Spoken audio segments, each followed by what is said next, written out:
அனைவருக்கு மனமார்ந்த வாழ்த்துக்களும் நன்றிகளும். வேத ஜோதிடத்தில் 6 மற்றும் 8ஆம் பாவகம் ஒரு பாவத்துவம் வாய்ந்த பாவமாக கூறப்பட்டுள்ளது. அசுபகாரகத்துவங்களை அதிகமாக கொண்டிருக்கும் இந்த 6, 8ஆம் பாவங்களில் ஒரு சில நல்ல பாவகாரங்களும் உள்ளது.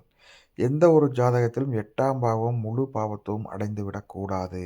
அதில் நிறைய பாவக்கிரகங்களும் இருந்துவிடக்கூடாது. 8ஆம் பாவம் ஒரு மறைவு ஸ்தானம் என்று சொன்னாலும் கூட 8ஆம் பாவத்தில் சுக்கிரன் மற்றும் லக்னாதிபதி மறைவதே பெரிதாக பேசப்பட்டுள்ளது. ஏனென்றால் சுக்கிரனுக்கு 3 மற்றும் 8ஆம் பாவம் தான் முழு மறைவு ஸ்தானமாகும்.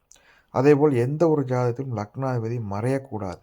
மறைவு ஸ்தானங்களாக 6, 8, 12ஆம் இடம் இதை வைத்தான் எதிர்பாராத பணவரவு, பங்குச்சந்தை மற்றும் விபரீத ஆகியவற்றை கணிக்க பயன்படுகிறது. ஒரு மனிதனுடைய ஆயுளையும் இந்த 8ஆம் பாவத்தின் மூலமாகத்தான் நாம் கணிக்க இயலும்.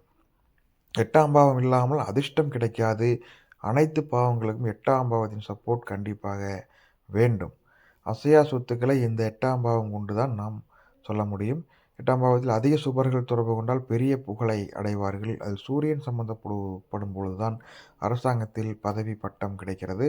மேலும் 8ஆம் பாவத்தை கொண்டு பங்குச்சந்தை, வம்பு, வழக்கு, அசிங்கம், கடன், நோய் மற்றும் எதிரி, இடைவிடாத கஷ்டத்தால் வருத்தம், கணவன் அல்லது மனைவியால் உண்டாகும் துன்பங்கள், அடுத்தவரின் பணத்தை அபகரித்தல், வெளிநாட்டு யோகம், ஆயுள் காப்பீட்டு கிடைக்கும் ஆயுள் காப்பீட்டு பணம், தூர இடங்களில் வசித்தல், இருத்தல், நஷ்டம், அரசாங்க தண்டனை பற்றிய பயம் ஆகியவை 8ஆம் பாவத்திலிருந்து தான் நாம் அறிய முடியும்.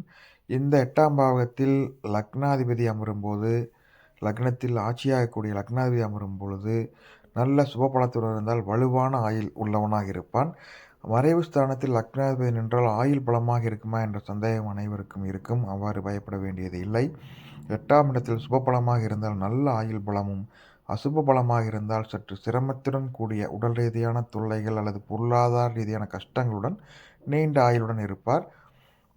பூர்வீகத்தை விட்டு இடம் மாறி இருக்கக்கூடியவர்களாகவும், குடும்பத்தோடு பிரச்சனைகள் உள்ளவராகவும், சொந்தங்களால் ஒரு பிரயோஜனம் இல்லாமல், அதாவது இந்த சொந்த பந்தங்களால் ஒரு பிரயோஜனமே இல்லாத அந்த மாதிரி சொந்த பந்தங்கள் தான் அமையும். புத்திர பாக்கியத்தில் சற்று காலதாமதம் இருக்கும். அந்த சட்டவிரோதமான தொழிலை பண்ணாங்கன்னா கண்டிப்பாக மாட்டிக்குவாங்க. அதை தவிர்த்திடணும். நேர்மையான வழியில் தொழில் செய்தால் இவர்கள் நிச்சயமாக முன்னேறுவார்கள். அன்பு நண்பர்கள் அனைவரும் எம்பெருமான் சிவனின் திருவடி நிழல் பற்றி வாழ்வாங்கு வாழ பிரார்த்தனை செய்து கொள்கிறேன். மகிழ்வுடன் வாழ்க. ஓம் நம சிவாய்.